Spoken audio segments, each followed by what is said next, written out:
mengantarkan adik kami yang tercinta, Haja Asmiantini binti Haji Zainuri, pulang ke rahmatullah. Kami 8 bersaudara. Nomor 1 kakak saya 2 tahun yang lalu udah berpulang. Nomor 2 saya yang tertua, yang perempuan. Nomor 3 udah berpulang. Nomor 4 sudah berpulang. Nomor 5 udah adik saya Asmiantini. Nomor 6 adik saya Hajaneti Isniati yang tinggalnya domisilinya di Bandung, di Bogor. Dan yang ketujuh juga meninggal. Yang ke-8 Firman Jaya di Palembang.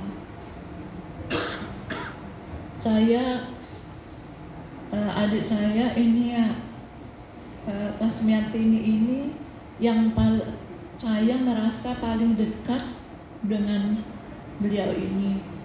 Setiap subuh, sesudah subuh kami teleponan.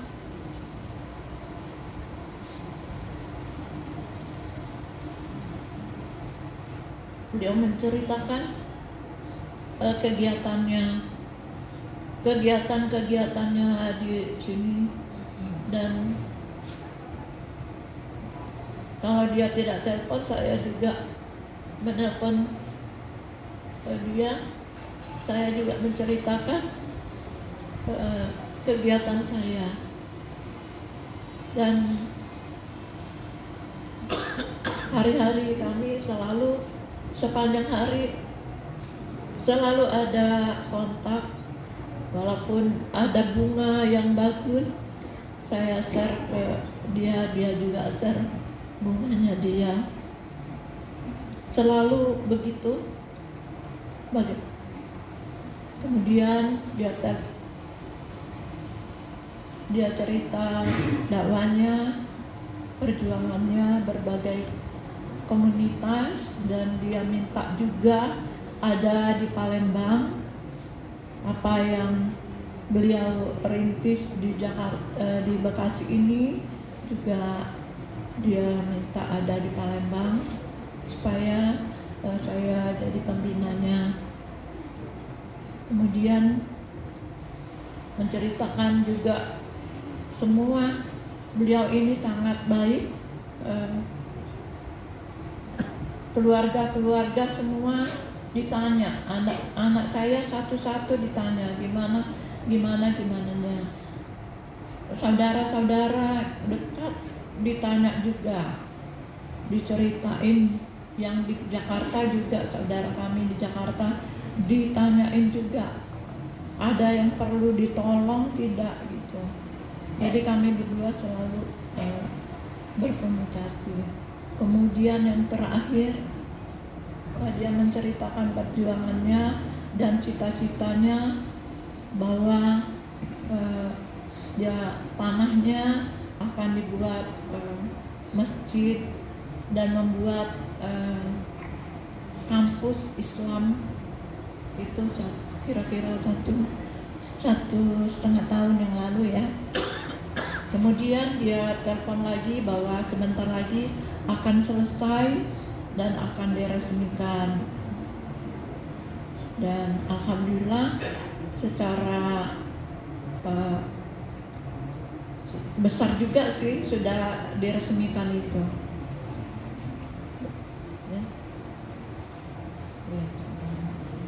Ya terus kemudian dia cerita lagi bahwa rumah ini sudah diwakafkannya kepada ini, diwakafkan. Kemudian dia ceritakan bahwa anak-anaknya juga akan tinggal di tempatnya masing-masing karena yang sudah berkeluarga semua akan tinggal di tempat masing-masing, dan tempat ini adalah tempat perjuangannya, tempat dia berjuang dan anak-anaknya akan menyambung perjuangan itu. Kemudian dia cerita lagi setelah peresmian itu dia telepon lagi saya habis subuh sudah peresmian itu, bahwa anaknya sudah bisa menjadi kader. Saya bilang alhamdulillah, menjadi kader, bisa mengadakan acara yang besar seperti peresmian itu, yang mana didatangi oleh tamu-tamu dari segala lapisan, mulai dari menteri sampai ke penduduk-penduduk sana juga, anaknya semua, kaper semua, laksanakan semua dengan tertib, dengan bagus, yang melebihi kemampuan beliau. Beliau sangat berbahagia dengan hasil karya anak-anaknya, bahwa anak-anaknya sudah menyambung melaksanakan perjuangan-perjuangannya. Kami berdua bersyukur. Terus kemudian saya sudah lama nggak silaturahmi ke sini untuk bertatap muka. Saya datang mau ke rumah sini, oh nanti kita ke Ayu, kan belum melihat bahwa ada masjid itu, baru cerita saya, katanya harus lihat, katanya kampusnya juga. Beliau antar, padahal beliau itu lagi sakit, mengantar saya ke sana, ke masjid sama kampus itu, dan menjelaskan bahwa akan sebentar lagi akan dioperasikan masjid itu, juga kampusnya akan segera juga akan dimulai kegiatan dari kampusnya. Alhamdulillah. Kemudian dari situ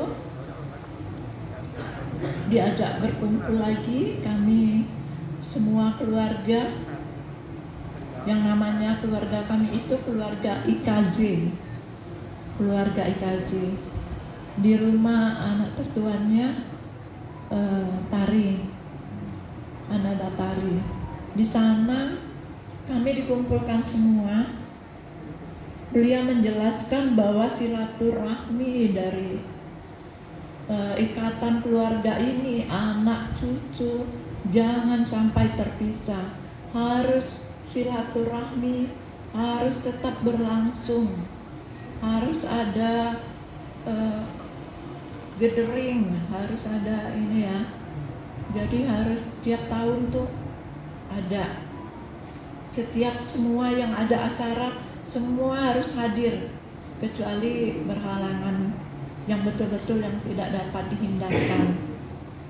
Jadi suruh berjanji semua anak-anak generasi kami, generasi kedua, ketiga.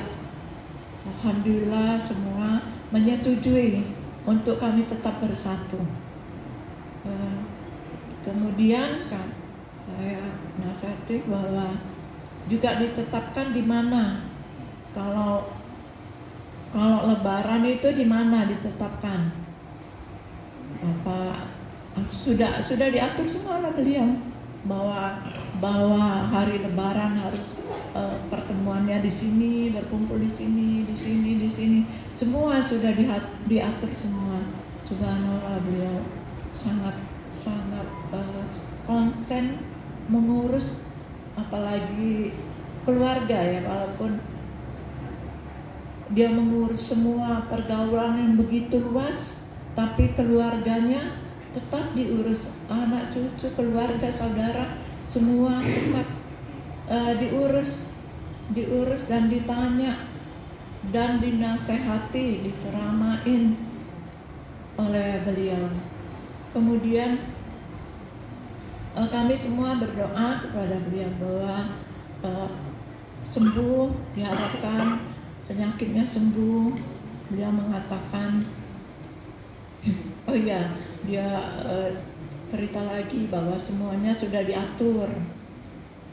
Dia telepon subuh-subuh, semuanya udah diatur bahwa rumahnya sudah diwakafkan, masjid dan kampus juga diwakafkan, kemudian anak-anaknya sudah diatur juga, pembagiannya sudah diatur semua, juga yayasan-yayasannya, pengurus yayasannya, anak-anaknya sudah diatur juga, sudah dinotaris semuanya, sudah tersurat. Alhamdulillah. Makanya pada hari silaturahmi itu kami mendoakan beliau supaya sembuh. Beliau mengatakan, sebetulnya saya tidak ingin lagi, sudah selesai semuanya, saya nggak ingin lagi hidup, katanya. Saya sudah selesai, tapi karena kami tidak menerima gitu. Ya alhamdulillah semuanya sudah selesai urusannya beliau itu. Semoga beliau pulang menghadap Rabbul Alamin dengan sangat berbahagia, semuanya sudah selesai, dan dengan ridho, dengan gembira beliau menemui Rabbul Alamin, dan Allah juga ridho dengan adik saya ini, dan dipersilakan oleh Allah nanti dibukakan pintu surga untuk Allah, dipersilakan masuk ke dalam surganya. Amin ya rabbal alamin. Demikianlah sharing dari saya. Assalamualaikum warahmatullahi wabarakatuh.